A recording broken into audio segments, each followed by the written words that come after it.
you see lots of jobs. Most of us in TV are freelance.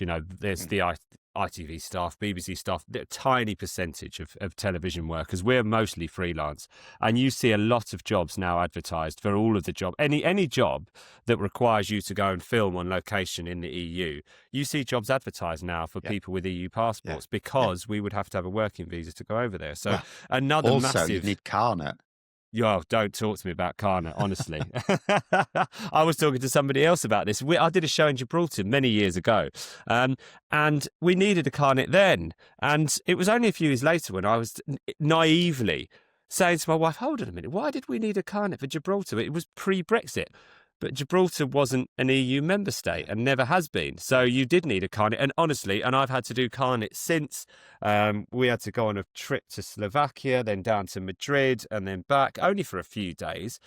And it was an absolute nightmare. Again, Sorry, I just realised, probably should explain exactly what that is for people who might not know. Yes. Well, you could do that. I've been talking a lot.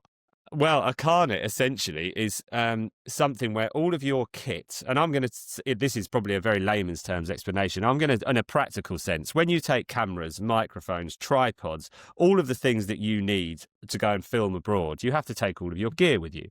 So you have to basically get this book, a really thick book, and you have to list every single, and I'm talking batteries, headphones, everything. You have to get a list of all of this stuff that you are taking with you, and you have to then take it.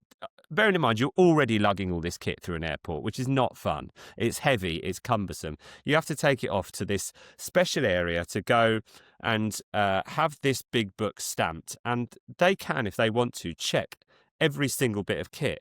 And then you get to the other side, and then you have to do exactly the same. You get off the plane, you get your gear, you go and wait.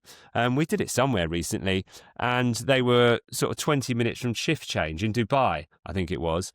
And they just decided this guy just couldn't be bothered. So he was just giving us the runaround, and then his mate turned up, and all of a sudden his mate took it on, so wasted another half an hour. They check all of the kit. Can you get this? And they're pointing out bits of a lens with a name they've never heard of and asking you to prove that this long angle lens is this specific bit of kit, and then where's the serial number, where's this and that. So it's a massive pain, and it's about VAT, isn't it? I think what they don't want you to do is that they don't want you to sell it over there. Exactly. How do they know the difference between someone who's just taking it for work and is going to bring it back and someone who's exporting it? Yeah. So you don't get charged duties and stuff like that on it, yeah. Yes, and the reason for this is now because we've left the single market and customs union, isn't it? Yeah. So we didn't used to need this because it was freedom of movement. Is that freedom of movement? That's more single market and customs union. Right. Because if we're still in the single market, you could argue you'd still need it for customs duties. It's certainly a result of Brexit. Yes. If we'd stayed in the EU, it wouldn't be a thing. You would just be able to take your camera to an EU country, not a problem. Yeah. Because they don't care what you're doing with it. It's fine. No. You're all part of the same market and customs area.